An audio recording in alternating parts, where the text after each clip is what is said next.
하나님의 강한 손이 우리 언양제일교회 성도님들 꽉 붙들고 있기를 축복합니다. 오늘은 베드로의 강점이라는 제목으로 하나님의 말씀을 증거하겠습니다. 오늘 읽은 말씀 가운데에 18절에서 19절 말씀은 이렇게 기록하고 있습니다. 우리가 다시 한번 같이 읽어보도록 하겠습니다. 너는 베드로라. 내가 이 반석 위에 내 교회를 세우리니 음부의 권세가 이기지 못하리라. 내가 천국의 열쇠를 내게 주리니 내가 땅에서 무엇이든지 매면 하늘에서도 매일 것이요 내가 땅에서 무엇이든지 풀면 하늘에서도 풀리라. 아멘. 주님께서 베드로에게 또 제자들에게 너희는 나를 누구라고 하느냐 물으셨을 때에 베드로가 주는 그리스도시요 살아계신 하나님의 아들이십니다 라고 고백했을 때에 우리 주님께서 오늘 읽은 말씀 18절과 19절 말씀에서 두 가지를 약속하시는 것을 보게 됩니다. 그 첫 번째는 베드로가 한 신앙 고백 위에 주님의 교회를 세우시겠다고 말씀하셨습니다. 그리고 다른 하나는 베드로에게 천국의 열쇠를 주겠다 그렇게 말씀하셨습니다. 베드로를 통해서 말씀이 전해지고 그 말씀을 들은 많은 백성들이 천국에 들어가게 하겠다는 그 하나님의 언약이었습니다. 한마디로 이야기하면 베드로를 초대교회의 최고의 지도자로 세우시겠다는 하나님의 약속의 말씀이었습니다. 그런데 이 약속 이후에 베드로에게 어떤 일이 일어났습니까? 주님을 배반하는 일이 일어났습니다. 예수님을 모른다고 3번이나 부인했습니다. 여러분 한번 생각해 보십시오. 그렇게 아름다운 신앙 고백을 드렸던 베드로가 주님을 모른다고 3번 부인했으면 하나님께서 베드로에게 약속하셨던 그 약속, 너의 신앙 고백 위에 교회를 세우겠다, 그리고 천국의 열쇠를 주겠다 한 그 약속을 취소하는 게 당연하지 않습니까? 그런데 하나님께서는 베드로가 회개하고 다시 돌아왔을 때에 베드로를 또 최고의 제자로 세워주시고 또 그 일들을 잘 감당할 수 있도록 지지해 주시는 것을 보게 되는 것입니다. 그러면 예수님은 왜 이렇게 베드로를 소중하게 여겼을까? 우리는 한번 궁금해 볼 필요가 있습니다. 왜 그를 버리지 않으시고 이토록 귀한 자리에 세우셨을까? 여러분, 우리는 그 이유를 잘 모릅니다. 그러나 예수님께서 보실 때에 귀한 자리에 세우는 그 이유, 분명한 이유가 있었다는 것입니다. 여러분, 우리가 볼 때에도 베드로에게는 허물이 많았습니다. 그 허물 많은 베드로에게 주님의 눈에는 남다른 점이 있었다는 것입니다. 다시 이야기하면은 사람들이 보기에는 허물이 있었지만은 우리 주님이 보시기에는 베드로 가운데에 남다른 강점이 있었다는 것을 알 수 있습니다. 그러면 오늘 말씀을 통하여서 베드로의 강점이 어떤 것인가 3가지로 말씀을 드리겠습니다. 첫 번째는 영적 지식이 남다릅니다. 우리 같이 한번 읽어볼까요? 첫 번째, 영적 지식이 남다릅니다. 베드로의 강점 첫 번째 중에는 영적 지식이 남달랐다는 것입니다. 여러분, 예수님께서 제자들과 함께 갈릴리 바다에서 북쪽으로 40km 떨어진 가이사랴 빌립보라는 도시에 가셨습니다. 여러분, 그곳은요 헬몬산 자락 345m 위치한 높은 지역이었습니다. 뿐만 아니라 요단강이 발원하는 그 샘의 발원이 있는 지역이었습니다. 그리고 그의 경관은 너무 아름다웠습니다. 가나안 땅에 가장 경치가 좋은 아름다운 곳 중에 한 곳이 가이사랴 빌립보라는 지역이었습니다. 그곳에서 예수님은 제자들과 함께 요즘으로 이야기하면 수련회를 가셨습니다. 예수님께서 그 수련회에 가셔서 제자들에게 질문을 합니다. 그 첫 번째 질문이 무엇이냐 하면은 세상 사람들이 나를 누구라 하느냐 그렇게 제자들에게 묻습니다. 그랬더니 제자들이 뭐라고 이야기합니까? 세례 요한이라고 이야기하기도 합니다. 엘리야라고 이야기하기도 해요. 예레미야라고 이야기하기도 합니다. 그리고 혹은 선지자라고 이야기합니다. 그 말을 들었던 예수님께서 베드로에게 다시 질문하지 않습니까? 제자들과 베드로에게 다시 질문하는데 너희들은 나를 누구라 하느냐? 그렇게 물으니 베드로가 그 유명한 대답을 하지 않습니까? 주는 그리스도시요 살아계신 하나님의 아들이십니다. 그렇게 베드로가 신앙을 고백하는 거예요.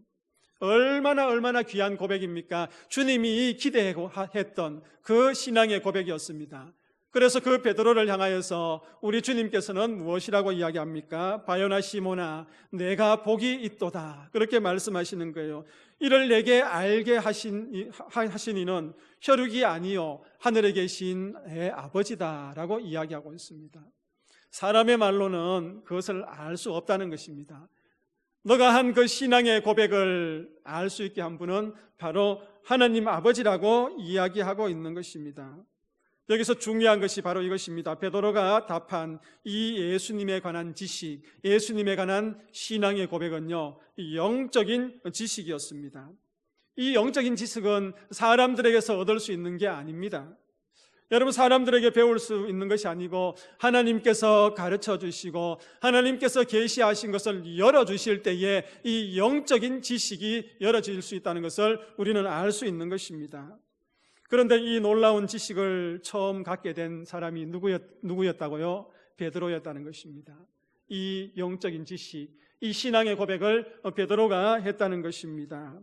수많은 사람들이 예수님을 따라다니며 주님의 말씀을 들었습니다. 수많은 사람들이 예수님을 따라다니면서 예수님께서 행하시는 놀라운 그 표적을 보았습니다. 그럼에도 불구하고 베드로가 이야기했던, 고백했던 그 영적인 지식의 고백을 하지 않았는데 베드로는 그것을 했다는 것입니다. 여러분, 베드로는 어떻게 이런 남다른 영적 지식을 가지고 있었을까 궁금하지 않습니까? 여러분, 교육학에 있어서 학생들의 배움의 능력을 객관적으로 평가해서 활용하는 지수가 있지 않습니까? 여러 가지 지수가 있는데 그 첫 번째 지수가 무엇이냐 하면은 지능지수입니다. 지능지수인데 우리가 잘 아는 IQ이지요. 머리가 나쁘다, 머리가 좋다, 그렇게 평가하는 것을 보게 됩니다. 그리고 두 번째는 감성지수입니다. EQ라고 이야기하지요. 이 EQ는 적절한 결단을 내릴 수 있는 능력, 그리고 실패를 극복하는 능력, 다른 이의 감정을 읽을 수 있는 그런 능력, 그런 사회적인 능력을 이야기하는 것입니다. 그래서 이 EQ가 좋으냐 나쁘냐 그것도 평가하는 것이고, 이와 달리 우리 신앙의 영역에 있어서도 한 가지 지수가 있는데 영적 지수라 그렇게들 이야기합니다. 그런데 이 영적 지수는요, 어떤 객관적인 연구가 있었다든지 아니면은 또 학문적으로 합의된 개념이 있었다든지 평가 방법이 있었다든지 그런 것이 아닙니다. 그냥 아이디어를 낸 거예요. 신앙생활하는 신앙 공동체에서 어떤 사람이 영적인 지수가 높을까, 그 아이디어를 내어서 그냥 이야기하는 그 이야기인 것입니다. 영적 지수는요, 영이신 하나님과 관계를 맺는 능력을 이야기하는 것입니다.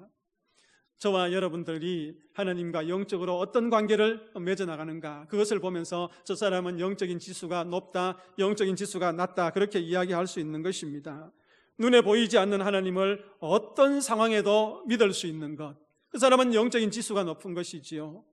의지하는 능력, 세밀하게 들려주시는 그 하나님의 음성을 잘 들을 수 있는 귀가 열린 사람, 그 사람도 영적인 지수가 높은 것입니다. 여러분, 이렇게 볼 때에 베드로는 성경을 전체적으로 볼 때에 IQ가 높은 사람입니까? 높지 않은 사람입니까? IQ가 높지 않은 사람. 그러면요, 베드로는 또 EQ가 높을까요? EQ도 높지 않을 것 같아요. 왜냐하면 성격이 급해서 화를 내고 뒤집어 엎어버리는 그것을 보니까 EQ는 높지 않은 것 같아요. 그런데 이 베드로의 영적인 지수, 남들이 알지 못하는 그 영적인 지식을 알고 고백하는 그 모습을 볼 때에 이 영적인 지수는 다른 사람들보다 높았다, 그렇게 이야기할 수 있는 것입니다. 여러분, 베드로후서 3장 18절에 보면은 그 근거를 찾아볼 수 있습니다. 우리 같이 한번 읽어보겠습니다. 베드로후서 3장 18절 말씀입니다. 오직 우리 주 곧 구주 예수 그리스도의 은혜와 저를 방금 읽은 말씀에 보니까 오직 우리 주 곧 구주 예수 그리스도의 은혜와 저를 아는 지식에서 자라가라, 그렇게 이야기하고 있습니다. 베드로 사도는요, 이 베드로 후서를 쓰면서 이 편지를 받아보는 그 성도들이 뭐가 자라가기를 권면하고 있습니까? 영적인 지식이 점점점 더 자라가기를 권면하고 있는 것입니다. 하나님을 알아가는 그 지식이 더 자라가라고 오늘 본문을 통해서 이야기하고 있는 것입니다. 여러분, 예수를 믿은 지 1년이 됐습니까? 10년이 됐습니까? 20년이 되었습니까? 30년이 되었습니까? 오랜 세월이 지났음에도 불구하고 이런 영적인 지식이 성장하지 못하고 제자리에 맴도는 사람들이 얼마나 많이 있습니까? 그러나 오늘 주님께서는 이 베드로의 모습을 통해서 우리 언양제일교회 믿음의 성도들이 영적인 지식이 날마다 성장하기를 기대하고 계신다는 것입니다. 우리 언양제일교회 믿음의 모든 성도님들 베드로처럼 영적인 지식이 남달라지기를 축복합니다. 두 번째, 순종이 남달랐습니다. 베드로의 강점 중에 두 번째는 순종이 남달랐습니다. 같이 한번 읽어봅시다. 둘째, 순종이 남다릅니다. 여러분, 성경을 보면요, 베드로가 제자들이 예수님께로 부름을 받는 그런 사건들을 기록했는데, 특별히 여러분 마태복음과 마가복음을 보면요, 베드로가 예수님의 제자로 부름받는 그 사건을 아주 간략하게 기록하고 있습니다. 그냥 거물을 싣다가 예수님의 부름에 따라가는 그 사건을 기록하고 있습니다. 그런데 여러분, 누가복음은요, 그 과정을 마태복음과 마가복음보다 더 세밀하게 상세하게 기록하고 있는 것을 보게 됩니다. 여러분, 어부들이 게네사렛이라고 하는 갈릴리 바다에서 밤새껏 고기를 잡습니다. 조업을 하다가 그 고기를 잡지 못하고 이제 날이 새서 바닷가로 나와서 거물을 싣는 모습을 보게 됩니다.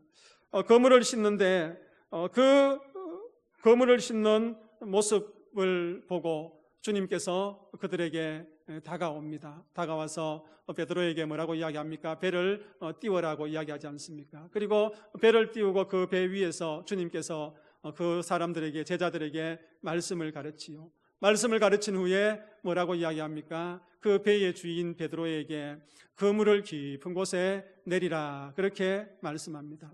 밤새도록 고기를 잡지 못했어요. 그런데 이제 날이 새서 주님께서 그 베드로의 배를 타고 멀찍이 떨어져서 깊은 곳에 그물을 내리라. 여러분, 베드로가 순종할 수 있겠습니까? 순종을 못하겠습니까? 순종을 할 수 없는 상황이지요. 왜 그렇습니까? 베드로는 이 말씀을 따를 수 없는 분명한 이유가 있었습니다. 베드로는 고기 잡는 어부 전문가이기 때문에 비전문가인 그 예수님의 말씀을 따를 수 없었습니다. 여러분, 당시에 이 베드로가 사용했던 그물을 우리가 한번 생각해 볼 필요가 있습니다. 린넨이라고 이야기하는데요, 이 그물은 세마포로 만들었습니다.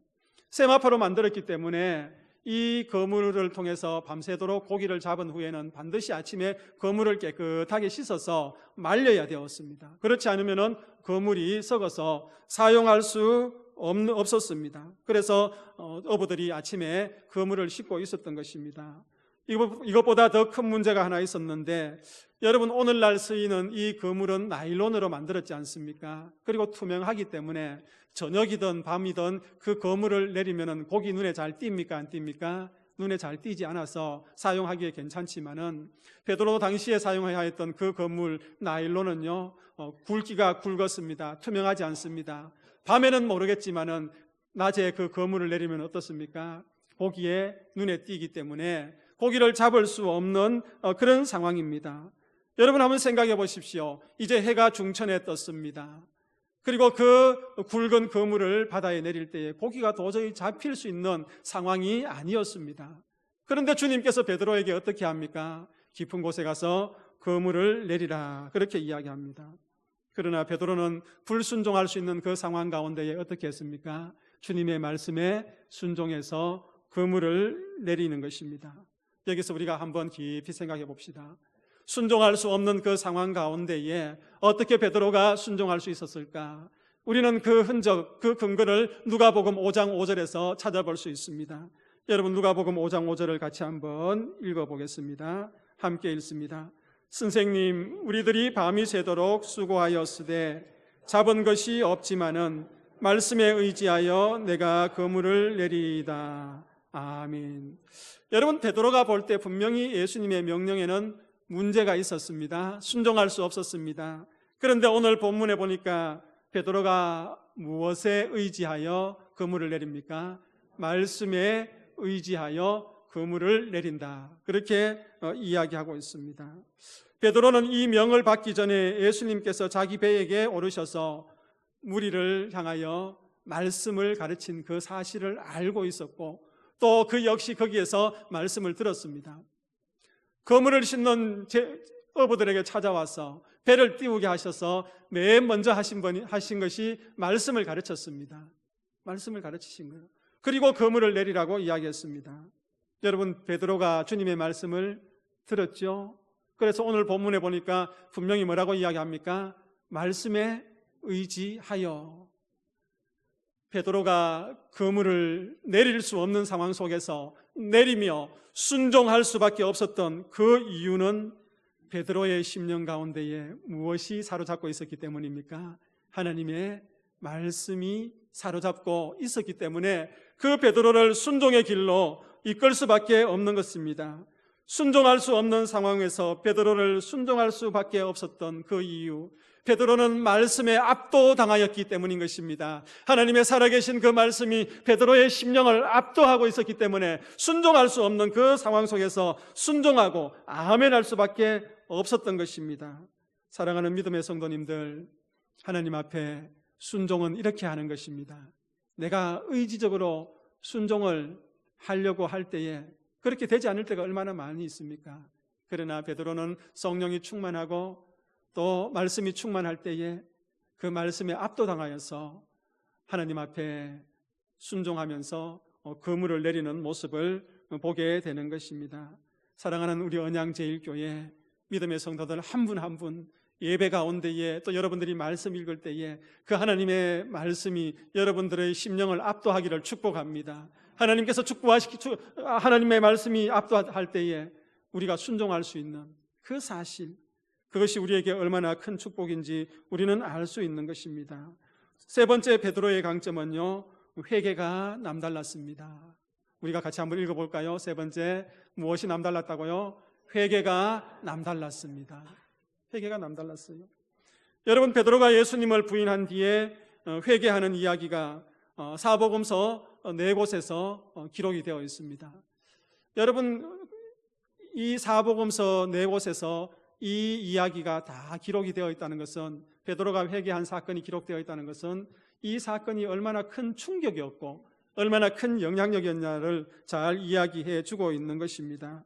예수님께서 마지막 만찬의 자리에서 제자들에게 말씀을 전하면서 베드로가 분명히 나를 배반하고 나를 부인할 것이다, 그렇게 예언을 하셨습니다. 그리고 몇 시간 지나지 않아서 어떻게 해요? 베드로가 예수님을 부인하는 것을 보게 되는 것입니다. 여러분, 겟세마네 동산에서 기도하신 뒤에 체포되신 예수님께서 대제사장의 집으로 끌려갈 때에 베드로는 어떻게 합니까? 멀찍이 숨어서 이제 그 예수님의 뒤를 따라갑니다. 많은 제자들이 다 흩어졌음에도 불구하고 아직 베드로의 마음속에는 예수님을 향한 그 마음이 남아 있었는지 그 예수님을 따라가서 그 대제사장 집 마당뜰에 숨어서 바라봅니다. 그런데 그 베드로가 발각이 되었습니다. 그리고 예수님과 함께 있었다고 했을 때에 그는 예수님을 부인하면서 나는 모른다, 그러면서 예수님을 3번 부인해버렸습니다. 여러분, 그 장면이 누가복음 22장 60절에서 62절 말씀에 잘 기록이 되어 있습니다. 우리가 함께 읽겠습니다. 누가복음 22장 60절에서 62절 말씀입니다. 아직 말하고 있을 때에 닭이 곧 울더라. 주께서 돌이켜 베드로를 보시니 베드로가 주의 말씀 곧 오늘 닭 울기 전에 내가 3번 나를 부인하리라 하심이 생각나서 밖에 나가서 심히 통곡하니라. 아멘. 여러분, 베드로가 3번째 예수님을 부인할 때에 무엇이 울었습니까? 닭이 울었어요. 닭이 울었는데 여러분 이 말씀 속에서요, 읽은 말씀 속에서 다른 복음서에서 기록하지 않은 말씀을 누가복음이 기록한 그 표현이 있습니다. 오늘 그 말씀을 우리가 한번 볼 필요가 있는데요, 읽은 말씀 중에서 주께서 돌이켜 베드로를 보시니, 이 표현은 다른 복음서에서는 없어요. 주께서 어떻게 해요? 돌이키셔서 누구를 보셨습니까? 베드로를 보셨습니다. 베드로는 주님을 3번 부인했습니다. 주님께서 등을 돌리셔서 그 베드로를 바라보셨어요. 그 주님의 시선이 베드로의 시선과 마주칩니다. 주님의 그 눈동자가 베드로의 눈동자와 마주치는 거예요. 그때 베드로의 심령 속에, 그의 생각에 무엇이 떠오릅니까? 주님께서 말씀하신 그 말씀이 떠오르는 거예요. 내가 나를 3번 부인할 것이라. 닭이 울기 전에 너가 3번 나를 부인할 것이라. 그렇게 주님께서 예언하신 말씀이 떠오르는 거예요. 여러분, 주님의 시선과 우리의 시선이 마주칠 때에 우리 속에 있던 그 말씀이 역사하게 되는 것입니다. 주님의 시선과 우리의 시선이 마주칠 때에 우리의 심령이 뜨거워지는 거예요. 우리의 죄성이 드러나게 되는 것이고 회개하게 되는 것입니다. 그래서 여러분, 베드로는 어떻게 했습니까? 주님 앞에 너무 부끄러운 마음이 들었는 거예요. 주님 앞에 너무 죄송한 마음이 들었는 거예요. 어쩔 줄 모르는 그 베드로의 마음, 그 행동. 그래서 하나님 앞에 큰 죄라는 사실을 깨닫게 되고 죄책감에 견디기 힘들었던 그 순간, 베드로는 뛰쳐나가서 울며 통곡하며 회개했던 것입니다. 여러분, 이 베드로의 회개는요, 이 사복음서에서 다 기록하였듯이 남다른 회개였습니다. 그 회개의 출발점은 주님의 시선과 마주칠 때에 여러분 일어나는 것이었습니다. 여러분, 회개는 후회나 반성과 다릅니다. 후회나 반성은 자기 스스로 하는 것이지요.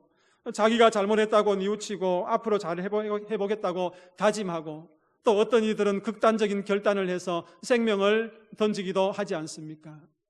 그런 자기 반성과 회개는 다르다는 것입니다. 그렇게 자기 반성을 하지만은, 자기 반성을 한 사람은 주님 앞에서 여전히 죄는 남아 있습니다. 죄의 용서가 없는 것이 자기 반성이지요.